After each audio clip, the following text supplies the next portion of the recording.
প্রিয় ষষ্ঠ শ্রেণীর শিক্ষার্থীরা, শুভেচ্ছা নিও। আজকে আমি তোমাদের বাংলাদেশ ও বিশ্ব পরিচয় বিষয়ের নতুন বই থেকে চতুর্থ অধ্যায় বাংলাদেশের অর্থনীতি এই অধ্যায় থেকে গুরুত্বপূর্ণ কিছু সংক্ষিপ্ত প্রশ্ন এবং এর সমাধান নিয়ে আলোচনা করব। প্রথমে তোমাদের বলবো যারা আমার চ্যানেলটি সাবস্ক্রাইব করো নাই তারা আমার চ্যানেলটি সাবস্ক্রাইব করবে এবং আমার সাথে থাকবে। তাহলে চলো আমরা ক্লাস শুরু করি। চতুর্থ অধ্যায় থেকে গুরুত্বপূর্ণ কিছু সংক্ষিপ্ত প্রশ্ন এবং এর সমাধান। গত ভিডিওতে আমি চতুর্থ অধ্যায় থেকে 10টি প্রশ্নের সমাধান দিয়েছি। আজকে অবশিষ্ট কিছু প্রশ্ন এবং এর সমাধান দেব। 11, শহরের অর্থনৈতিক কর্মকাণ্ড ব্যাখ্যা করো। বাংলাদেশের মোট জনসংখ্যা প্রায় 1/4 শহরাঞ্চলে বাস করে।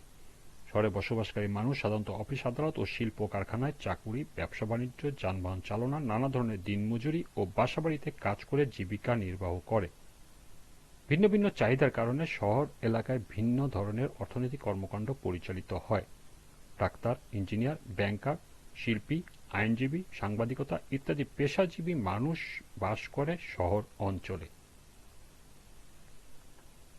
12, মানব সম্পদ সৃষ্টিতে রাষ্ট্র ও জনগণের ভূমিকা ব্যাখ্যা করো। মানব সম্পদ সৃষ্টিতে রাষ্ট্র ও জনগণের ভূমিকা অঙ্গাঙ্গিভাবে জড়িত।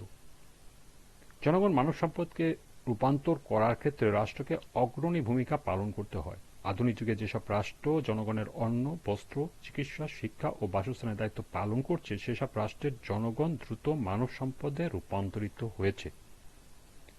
যেসব দেশ দ্রুত উন্নতিও লাভ করছে, এজন্য বাংলাদেশের একটি আধুনিক রাষ্ট্র প্রতিষ্ঠার লক্ষ্যে জনগণকে মানব সম্পদে পরিণত করার প্রচেষ্টা চালিয়ে যাচ্ছে। 13, অবকাঠামো নির্মাণ অর্থনৈতিক উন্নয়নে গুরুত্বপূর্ণ ব্যাখ্যা করো। সড়ক, সেতু, রেলপথ ও পানি, বিদ্যুৎ ও গ্যাস সরবরাহ ব্যবস্থার উন্নতি বা সম্প্রসারণ করতে হবে। তা না হলে শিল্প বা কৃষি, বাণিজ্য বা সেবা কোনো ক্ষেত্রেই একটি দেশ উন্নতি করতে পারে না। অর্থনৈতিক উন্নয়নের শর্ত হিসাবে এই অবকাঠামো নির্মাণ বিষয়টি তাই আমাদের গুরুত্ব দিতে হবে। তবে পরিবেশের ক্ষয়ক্ষতির কথা মাথায় রেখে অবকাঠামো নির্মাণের পন্থা বের করতে বিজ্ঞানের নতুন উদ্ভাবনকে কাজে লাগাতে হবে। 14, প্রাকৃতিক সম্পদ বিপুল সম্ভাবনাময় ব্যাখ্যা করো। গ্যাস, তেল প্রভৃতি যেসব প্রাকৃতিক সম্পদ এখনো অব্যবহৃত রয়েছে সেগুলোর মধ্যে পরিবেশের কথা মাথায় রেখে বিকল্পভাবে সম্পদ ব্যবহার করতে হবে। যুক্তরাজ্য ও যুক্তরাষ্ট্র সহ বাংলাদেশে তেল ও গ্যাস খাতে বিনিয়োগের জন্য প্রস্তুত। এটি বিপুল সম্ভাবনাময়। কয়লা উত্তোলন করে বায়ু ও সৌরচালিত শক্তি কাজে লাগিয়ে প্রাকৃতিক সম্পদের ব্যবহার নিশ্চিত করতে পারলে অর্থনীতি শক্তিশালী হবে। 15, বাংলাদেশের সার্বিক অর্থনৈতিক উন্নয়নের তৈরি পোশাক খাত ব্যাখ্যা করো। বাংলাদেশের জাতীয় আয়ের সিংহভাগ অর্জনকারী হল তৈরি পোশাক রপ্তানি। আন্তর্জাতিক বাজারে বাংলাদেশি তৈরি পোশাকের বিপুল চাহিদা। যথাযথ পদক্ষেপ গ্রহণ করলে এই খাতের অবদান বাংলাদেশের সার্বিক অর্থনৈতিক উন্নয়নের দ্রুত গতিতে বৃদ্ধি পেতে সক্ষম হবে।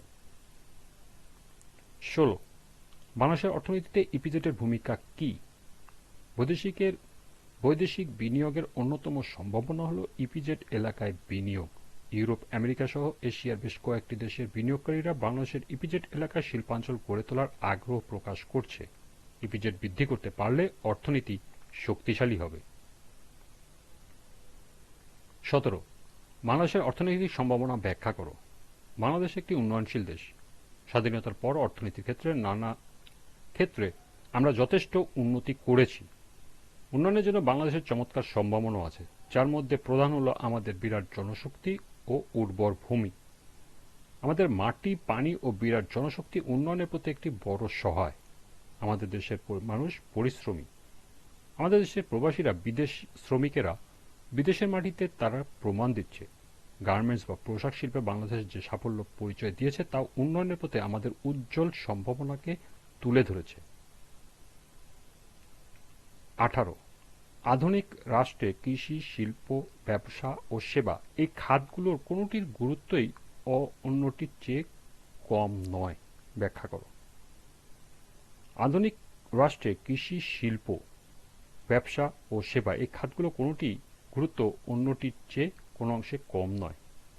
কৃষিখাত দেশের মানুষের খাদ্য চাহিদা পূরণ করার পাশাপাশি শিল্পের জন্য কাঁচামাল সরবরাহ করে। শিল্পখাত খাদ্য, বস্ত্র, ঔষধ, আবাসন প্রভৃতির চাহিদা মেটানো ছাড়াও নাগরিকের জন্য কর্মসংস্থানের সুযোগ সৃষ্টি করে। ব্যবসা খাত আভ্যন্তরীণ বাজারে পণ্য সামগ্রীকে সহজলভ্য করার পাশাপাশি বিদেশ থেকে মূল্যবান বৈদেশিক মুদ্রা অর্জন করে। সেবা খাত দেশের মানুষের জীবনমান উন্নতির জন্য কাজ করে। 19. বাংলাদেশকে কৃষিপ্রধান দেশ বলা হয় কেন? বাংলাদেশকে কৃষিপ্রধান দেশ বলা হয় কারণ 1. এদেশের বেশিরভাগ মানুষ কৃষির সঙ্গে যুক্ত। 2. এদেশের জনসংখ্যার শতকরা প্রায় 80% কৃষির উপর নির্ভরশীল। 3. এদেশের রপ্তানি আয়ের একটি উল্লেখযোগ্য অংশ আসে কৃষি থেকে। এবং 4. বর্তমানে বাংলাদেশের মোট জাতীয় আয়ে কৃষির অবদান প্রায় 20%। সর্বশেষ 20. সেবা খাত কি? অর্থনৈতিক যেসব কাজের মাধ্যমে অবস্তুগত দ্রব্য উৎপাদিত হয় যা মানুষের বিভিন্ন অভাব পূরণ করে এবং যার বিনিময়ে মূল্য রয়েছে তাকে সেবা বলে। আর এসব অবস্তুগত দ্রব্য উৎপাদনকারী খাতকে সেবা খাত বলে। সেবা খাত হলো মূলত সেবা প্রদান করে থাকে কিন্তু কোনো কিছু উৎপাদন করে না। শিক্ষা, স্বাস্থ্য, আবাসন, পরিবহন বা যোগাযোগ ব্যবস্থা, ব্যাংক, বীমা, জনপ্রশাসন, আইন শৃঙ্খলা বাহিনী এগুলো হলো সেবা খাতের উদাহরণ। এ ছিল 2 পর্ব মিলিয়ে সর্বমোট 20টি গুরুত্বপূর্ণ সংক্ষিপ্ত প্রশ্ন এবং এর সমাধান। আজকের ক্লাসটি এ পর্যন্তই।